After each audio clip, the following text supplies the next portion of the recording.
Hello बच्चों, welcome to my channel Play with Maths. I am Pooja Nautiyal and on my channel I make videos for class 10th students in which I cover full NCERT book as well as at the end of every chapter you will get videos of some important questions.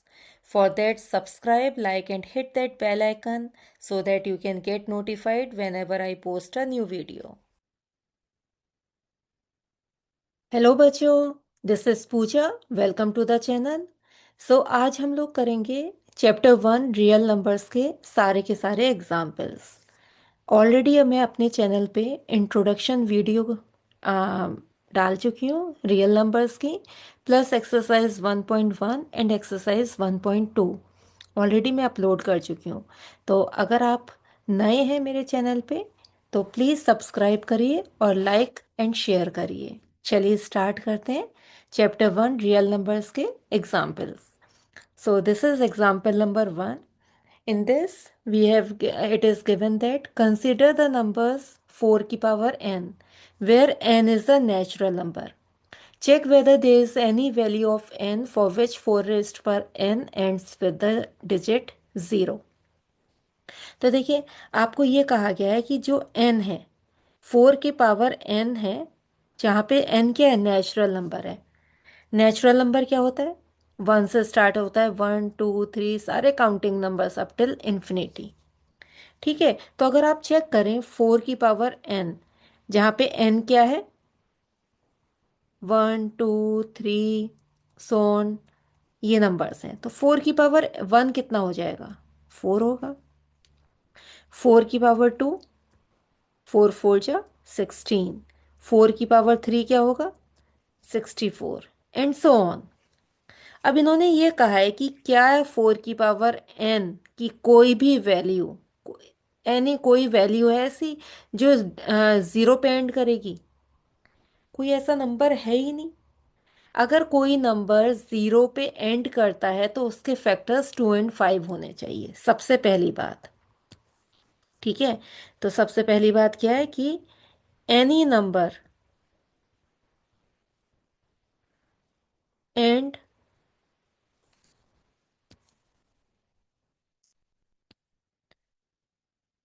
And with zero have factors 2 and 5। क्यों 2 and 5? क्योंकि अगर आपको पता हो 2 5 या 10 होता है। ठीक है, अगर कोई नंबर एंड कर रहा है जीरो पे, मान लीजिए 40 नंबर है, जीरो पे एंड कर रहा है, तो 4 into 10 हुआ ना इसके फैक्टर्स। और 10 के फैक्टर्स क्या होते हैं, 2 और 5 होते हैं। तो अगर कोई नंबर जीरो पे एंड कर रहा है तो उसके फैक्टर्स क्या होंगे बच्चों, 2 और 5 तो होने ही होने चाहिए। बट यहाँ पे हमारे पास 4 की पावर n है। अगर आप देखोगे तो ये 4 6 4 मीन्स इवन नंबर पे एंड हो रहा है, लेकिन 5 कभी भी इसका फैक्टर नहीं हो सकता। 2 तो हो सकता है लेकिन 5 नहीं हो सकता। क्यों, 4 की पावर n क्या है, 4 किसका फैक्टर्स हैं, 2 into 2 के। ठीक है, तो 4 के फैक्टर 2 तो है लेकिन 5 नहीं है इसका फैक्टर। ठीक है, तो हमारे पास क्या है कि प्राइम फैक्टराइजेशन ऑफ 4 की पावर n के जो फैक्टर्स हैं उसमें कभी भी 5 आ ही नहीं सकता है। ठीक है, तो हमारे पास क्या हो गया, देयर फोर 4 की power n do not have 5 as factor.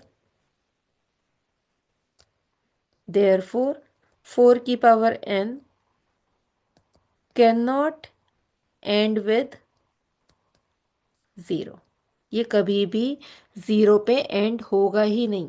तो ये क्या है, this is the uniqueness of the fundamental theorem of arithmetic, जो ये गारंटीज करती है, गारंटी लेती है कि कोई भी दूसरा प्राइम फैक्टर हो ही नहीं सकता अदर देन 2। कोई भी और प्राइम फैक्टर हो ही नहीं सकता 4 की पावर n का, 5 कभी भी आएगा ही नहीं इसके फैक्टर में। ठीक है, जब भी हम प्राइम फैक्टर करेंगे 4 की पावर n का, मान लीजिए 4 की पावर 1 या 4 की पावर 2 या 4 की पावर 6 ही समझ लीजिए, कभी भी 5 एंड में मीन्स 5 फैक्टर होगा ही नहीं इसका। ठीक है, चलिए नेक्स्ट क्वेश्चन करते हैं। एग्जाम्पल 2। सो आपको इसमें दिया हुआ है, find the LCM and HCF of 6 and 20 by the prime factorization method. तो सबसे पहले जब आप 6 का प्राइम फैक्टर करोगे तो देखिए क्या आएगा, 2 3, 3 1 तो 6 के प्राइम फैक्टर्स हो गए 2 की पावर 1 इंटू 3 की पावर 1। ऐसे ही जब आपने 20 का प्राइम फैक्टर किया तो क्या होगा, 2 10 20, अगेन 2 की पावर 2 5 एंड 5 1 5। तो 20 हो गया 2 की पावर 2 इंटू 5 की पावर 1। ठीक है, तो अब एलसीएम क्या हुआ, देखिए, याद रखिएगा बच्चों, एलसीएम होगा 6 और 20 का। यहाँ पे जितने भी नंबर्स हैं पहले तो आप वो लिख लीजिए, 2 है, 3 है, 5 है। और 2 की सबसे हाईएस्ट पावर क्या है, अब देखिए 2 यहाँ पे दो हैं। ठीक है, एक तो 2 ये है, एक 2 ये है, इसमें हाईएस्ट पावर क्या है, ये वाली। तो यहाँ पे आप क्या लगाएंगे, हाईएस्ट पावर लगाएंगे। तो याद रखिए एलसीएम होता तो लीस्ट कॉमन मल्टीपल है, लेकिन डिग्री क्या होगी, पावर क्या लगेगी किसी भी नंबर की, सबसे हाईएस्ट पावर लगेगी इसमें। ठीक है, 3 की, अब 3 तो यहीं पे ये एक, तो 3 की पावर 1 है, हाईएस्ट पावर 1 है तो 1 ही लगेगी। 5 है तो 5 की पावर 1 आ जाएगी। तो ये तो हो गया हमारा एलसीएम। तो एलसीएम आ गया हमारा 2 2 जा 4, 5 जा 20 इंटू 3 60। अब एचसीएफ क्या होगा, एचसीएफ है हाईएस्ट कॉमन फैक्टर। ठीक है, 6 और 20 का। अब आप चेक करिए इन दोनों में कॉमन क्या है, तो देखिए कॉमन तो हमारे पास ये है, 2 कॉमन है बस, है ना। तो 2 तो आएगा ही आएगा, जो कॉमन है वो सिर्फ वो आएगा एचसीएफ में, हाईएस्ट कॉमन फैक्टर। तो हाईएस्ट कॉमन फैक्टर तो 2 है, और कुछ और फैक्टर कॉमन है ही नहीं, 6 और 20 के फैक्टर्स करने पे 2 ही कॉमन आ रहा है। अब इसमें जो डिग्री सबसे कम है वो आएगी, मीन्स पावर कम वाली। पावर कम कौन सी है, 2 की 1, 2 की पावर 1। तो यहाँ पे एचसीएफ क्या हो जाएगा, 2।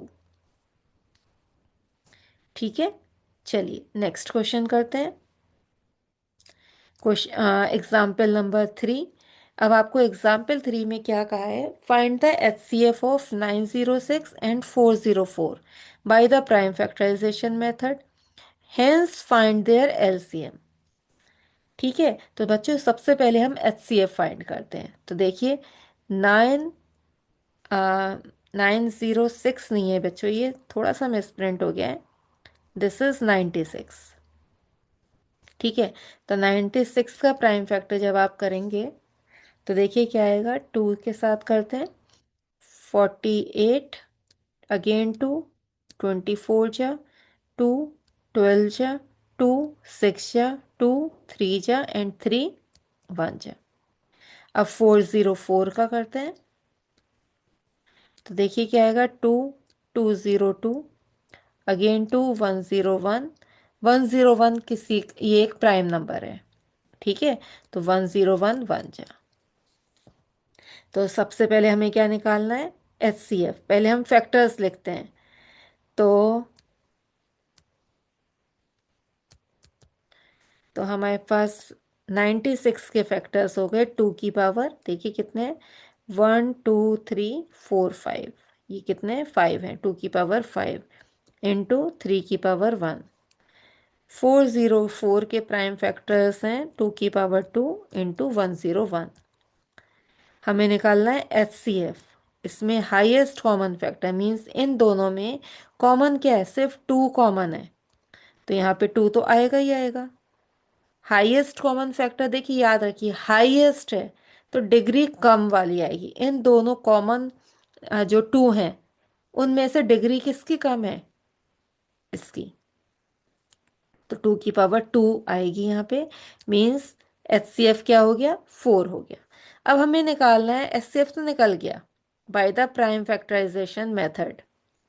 अब हमें निकालना है LCM। अब ये नहीं कहा LCM आप प्राइम फैक्टराइजेशन से निकालें, आप किसी भी मेथड से निकाल सकते हैं। तो हमारे पास एक फॉर्मूला है, HCF into LCM is equal to product of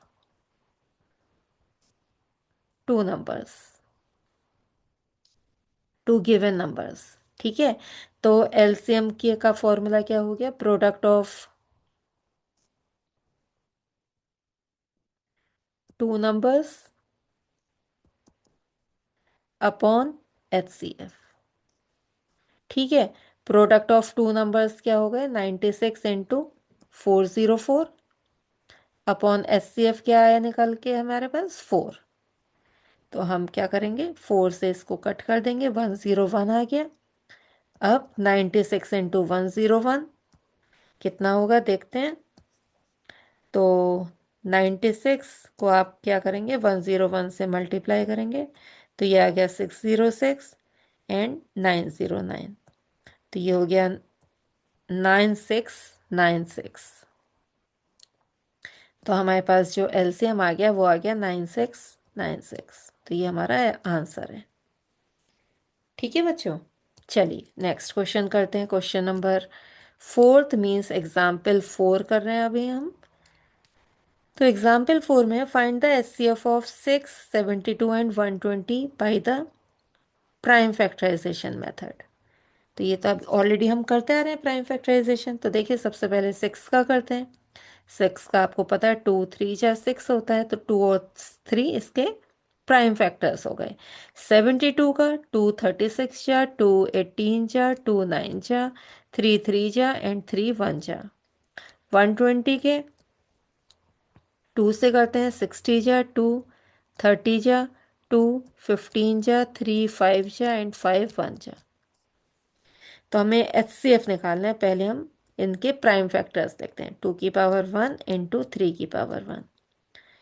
72 का 2 की पावर 3 इंटू 3 की पावर 2। देखिए यहाँ पे ये 2 की पावर 3 है और 3 की पावर 2 है। 3 कितनी बार है, 2 बार। यहाँ पे 120 में 2 की पावर 3, 3 की पावर 1, 5 की पावर 1। तो 120 में 2 की पावर 3 हो गया इंटू 3 की पावर 1 इंटू 5 की पावर 1। अब हमें निकालना है HCF। HCF क्या होता है, हाईएस्ट कॉमन फैक्टर। अब इन सब में कॉमन क्या है, एक तो 2 कॉमन है और एक 3 कॉमन है। तो यहाँ पे 2 इंटू 3 तो आएगा ही। बाकी मैंने क्या बताया था, high, H is for highest. तो इन तीनों 2 में से सबसे छोटी डिग्री वाला आप क्या करेंगे, नंबर लेंगे। तो यहाँ पे कितना हो गया, 2 की पावर 1, 3 में 3 की पावर 1। तो ये हो गया इसका HCF 6। अब बच्चों LCM निकालना है। यहाँ पे क्वेश्चन थोड़ा सा एंड LCM भी है इसमें। ठीक है, तो अब देखिए LCM क्या होगा। सबसे पहले तो सारे नंबर्स लिख लीजिए, 2 3 और 5 ये हमारे नंबर्स हैं। तो LCM होगा इसका 2 इंटू 3 इंटू 5। अब L is for least, but आप डिग्री कौन सी लेंगे, सबसे हाईएस्ट वाली डिग्री लेंगे। तो 2 की सबसे हाईएस्ट डिग्री कौन सी है, 3। 3 की हाईएस्ट डिग्री कौन सी है, 2। और 5 तो एक ही बार है। तो हमारे पास इसका LCM कितना आ गया, 2 की पावर 3, 3 की पावर 2, 5 की पावर 1। ठीक है, जब आप मल्टीप्लाई करेंगे तो देखिए कितना आ जाएगा, 8 इंटू 3 3 जा 9 इंटू 5। तो 8 5 जा 40 इंटू 9, 9 4 जा 36। तो ये 360 हमारा LCM आ गया। ठीक है, चलिए नेक्स्ट क्वेश्चन करते हैं। अब हमें प्रूफ करना है कि √3 क्या है, इरेशनल है। ठीक है, तो चलिए स्टार्ट करते हैं। तो √3 जब इरेशनल है तो इसको rational proof, sorry, irrational proof करने के लिए हम क्या करेंगे, हमें इसको एज्यूम करना पड़ेगा कि ये रैशनल है। तो क्या करेंगे, late us assume that √3 is rational number. अगर ये रैशनल नंबर है तो क्या होगा, ये √3 कैसा होगा, it will be of the form p/q, means √3 is equal to a/b लिख सकते हैं, जहाँ पे ए एंड बी क्या है, ए एंड बी आर को प्राइम नंबर्स, मतलब कि इनके बीच में कोई भी कॉमन फैक्टर नहीं है अदर देन 1। ठीक है, and B is not equal to 0। ये क्यों लिख रहे हैं हम बी नॉट इक्वल टू 0, देखिए बी क्या है, डिनोमिनेटर। अगर डिनोमिनेटर ही 0 हो गया तो √3 तो इन्फिनिटी हो गया, कोई वैल्यू ही नहीं हो गई, है ना, नॉट नॉट डिटरमाइंड हो गई वैल्यू इसकी। तो इसलिए हमें कंडीशन डालनी होगी कि b is not equal to 0। यही लिखने के लिए आपको 1 मार्क मिल जाएगा। ठीक है, चलिए अब हम क्या करते हैं, b को इधर लेके जाएंगे, √3b is equal to a। अब हम क्या करेंगे, देखिए squaring both sides, squaring both sides, जब आप स्क्वायर करेंगे दोनों साइड तो क्या हो जाएगा, 3b² इक्वल टू a²। ये आ गई हमारी फर्स्ट इक्वेशन। इसका मतलब क्या हुआ कि अगर अब a² इक्वल टू 3b² है, इट मीन्स 3 क्या है, 3 फैक्टर है a² का, मीन्स 3 क्या कर सकता है, डिवाइड कर सकता है a को। इट में इसका मतलब क्या हुआ, 3 डिवाइड्स a²। और अगर 3 a² को डिवाइड करेगा तो क्या होगा, 3 विल ऑल्सो डिवाइड a। ये मैंने इंट्रोडक्शन वीडियो में बहुत अच्छे से समझाया हुआ है कि ऐसा क्यों होता है। चलिए आपको मैं यहाँ पे भी समझा देती हूँ कि ऐसा क्यों होता है। देखिए, अगर मान लीजिए a² हमारा 36 है मान लीजिए, ठीक है, तो a की वैल्यू क्या होगी, 6। अब मैं कह रही हूँ 3 डिवाइड्स a², तो अगर 3 डिवाइड कर रहा है a² को तो 3 a को भी डिवाइड करेगा, इसका मतलब ये है। ठीक है, इनका ये मतलब है, ये थ्योरम है हमारे एनसीईआरटी में, तो उसके हिसाब से हमने ये लिख दिया है। ठीक है, चलिए, अगर 3 डिवाइड कर रहा है और a² को तो 3 a को भी डिवाइड करेगा, इट मीन्स a का एक फैक्टर हो गया 3। b² की जगह आप c लिख ले।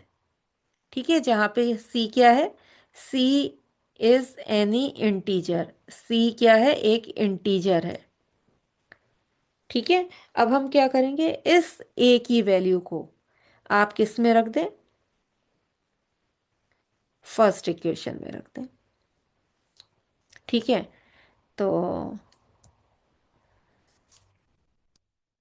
Put a equal to 3c in equation 1। तो हमारे पास क्या है, equation 1 a² equal to 3b² है। तो a² की जगह 3c जब आप रखेंगे equal to 3b², it means 9c² equal to 3b²। 3 से ये कट हो गया, it means b² is equal to 3c² हो गया। यहाँ से क्या निकल के आया, ये दी तो सेकेंड इक्वेशन है हमारी। यहाँ से हमारे पास निकल के आया कि अगर 3 डिवाइड कर रहा है b² को, then 3 will also divide b। Same reason जो अभी मैंने आपको समझाया था, है ना, b फैक्टर है ना एक b² का, तो इसलिए 3 डिवाइड करेगा b² को। तो इक्वेशन 1 चेक करिए, देखिए इक्वेशन 1 हमारी ये थी, दिस इज इक्वेशन 1, और ये हमारी इक्वेशन 2 है। तो अगर आप चेक करेंगे यहाँ से तो आप देखेंगे कि a² इक्वल टू 3b² है, and B square equal to 3c square है। इट मीन्स एक कॉमन फैक्टर 3 है जो कि दोनों ए एंड बी में है। फ्रॉम 1 and 2 इक्वेशन हमें क्या पता चला कि 3 इज अ कॉमन फैक्टर, एक कॉमन फैक्टर है दोनों में, common factor of A and B. अब यहाँ पे हमने कहा था कि ए एंड बी क्या है, यहाँ पे हमने क्या कहा था, ए एंड बी आर को प्राइम नंबर्स। को प्राइम नंबर्स क्या होते हैं, ऐसे नंबर्स जिनके बीच में कोई भी कॉमन फैक्टर नहीं होता है। और अभी हमने यहाँ पे क्या कह दिया कि ए और बी में जी 3 एक कॉमन फैक्टर है। अब तो हमारा जो हमने एज्यूम किया वो गलत हो गया, कॉन्ट्रडिक्शन आ गया ये हमारा। ठीक है, सो क्या हुआ है, this is the this contradiction is arisen because of our wrong assumption। हमने assumption जो किया था वो गलत किया था कि जो √3 है वो रैशनल नंबर है, therefore √3 is irrational। ठीक है, तो हमारे पास क्या आ गया कि √3 इरेशनल है, और यही हमें प्रूफ करना था। ठीक है, चलिए नेक्स्ट क्वेश्चन करते हैं। अब क्वेश्चन है, show that 5 minus √3 is irrational. तो चलिए स्टार्ट करते हैं। Show that 5 minus √3 is irrational. इसमें भी हम सेम वही प्रोसीजर करेंगे, लेकिन थोड़ा सा छोटा हो जाता है ये क्वेश्चन। तो लेट अस अज्यूम दैट, पहली लाइन हमारी यही होगी हर क्वेश्चन में, जब भी रूट को प्रूफ करने का क्वेश्चन आएगा कि ये रैशनल है, हमेशा पहली लाइन हम यही लिखेंगे कि ये इरेशनल नहीं रैशनल है। और किस फॉर्म का है, 5 minus √3 is of the form A upon B, P by Q form होती है ना, हमने यहाँ पे ए अपॉन बी ले लिया। और जहाँ पे बच्चों ए एंड बी क्या है, आर को प्राइम नंबर्स। ठीक है, एंड जो डिनोमिनेटर है that is not equal to 0। अब देखिए यहाँ पे हम क्या करेंगे, इन क्वेश्चंस को करने का वे ये है कि ऑलरेडी हमें पता होता है कि जो √3 है वो इरेशनल है। तो अभी हम क्या करेंगे, √3 की वैल्यू निकालेंगे। यहाँ पे minus √3 equal to A upon B -5। 5 कहाँ चला गया, राइट में ले गए हम। ठीक है, माइनस साइन भी राइट में लेके जाएंगे तो √3 इज इक्वल टू -a/b +5 आ गया। जब आपने इसका एलसीएम लिया तो ये आ गया -a +5b अपॉन बी। तो हमारे पास √3 is equal to -a +5b upon B आ गया। ठीक है, अब आपको चेक करिए, अगर आप इस नंबर को देखेंगे एलएचएस पे, तो ये क्या है, ये तो एक इरेशनल नंबर है ना। अभी हमने ऑलरेडी प्रूफ किया हुआ है, √3 √2 √5 ये सारे रैशनल नंबर्स होते हैं। तो √3 का हमें ऑलरेडी पता ही है रैशनल है। यहाँ पे जो आरएचएस है वहाँ पे a b 5 ये सारे के सारे क्या हैं, ये सारे के सारे इंटीजर्स हैं। ठीक है, तो इंटीजर्स क्या होते हैं, ये सारे के सारे रैशनल नंबर्स हैं। तो हमारा आरएचएस क्या है, आरएचएस हमारा रैशनल नंबर है, एलएचएस क्या है, इरेशनल है। तो यही लिखते हैं पहले आप कि यहाँ पे -a +5b upon b is rational and √3 is irrational. ये इरेशनल है। तो रैशनल कभी भी एक रैशनल के इक्वल थोड़ी होता है ना। Rational can't be equal to irrational. ये कभी भी रैशनल जो नंबर्स हैं वो इरेशनल के इक्वल नहीं होते हैं। ठीक ठीक है। सो दिस कॉन्ट्रडिक्शन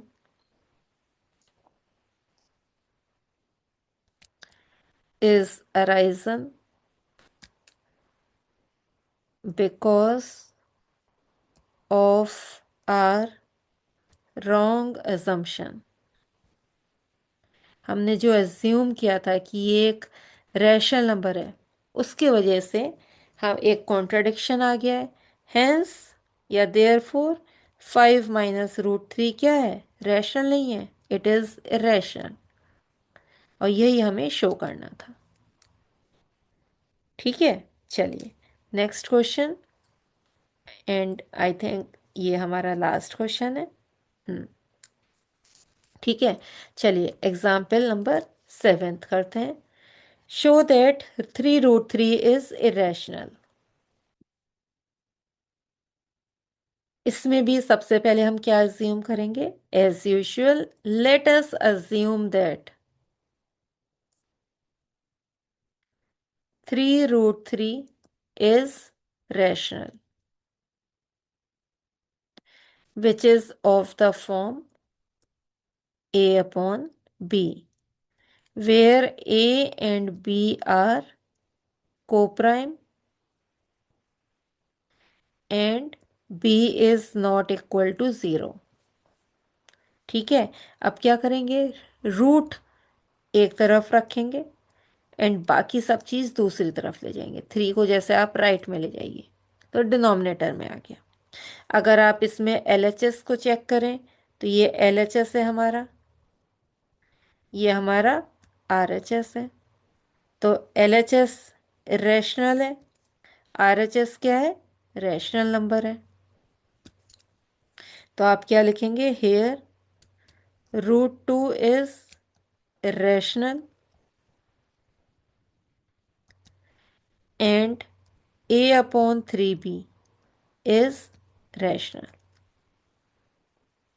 ठीक है, ये क्या है? रैशनल है, क्योंकि a b और 3a की सब क्या है? ये इंटीजर्स हैं और p/q फॉर्म का है, तो ये रैशनल नंबर है। और कभी भी हमारा जो रैशनल है वो इरेशनल के इक्वल नहीं होता है। So irrational can't equals to rational।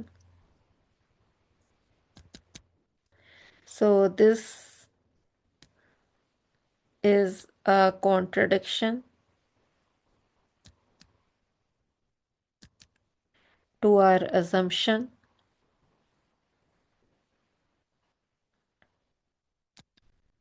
hence 3 √3 is irrational। Okay, सो ये रूट वाले क्वेश्चंस ना बच्चों बहुत इजी होते हैं। हर साल एक क्वेश्चन जरूर आता है, कभी ऐसा कोई ईयर हुआ ही नहीं कि जब ये वाले क्वेश्चंस नहीं आए हों। ठीक है, तो अगर आपको कुछ भी डिफ़िकल्टी होती है समझने में कि कोई पॉइंट नहीं समझ में आ रहा है, तो आप प्लीज़ कमेंट करिए। और अगर अच्छी लग रही है वीडियोस, आपको समझ में आ रहा है मैं जो भी समझा रही हूँ, तो लाइक एंड शेयर करिए एंड मेरे चैनल को सब फॉलो करें। Thank you.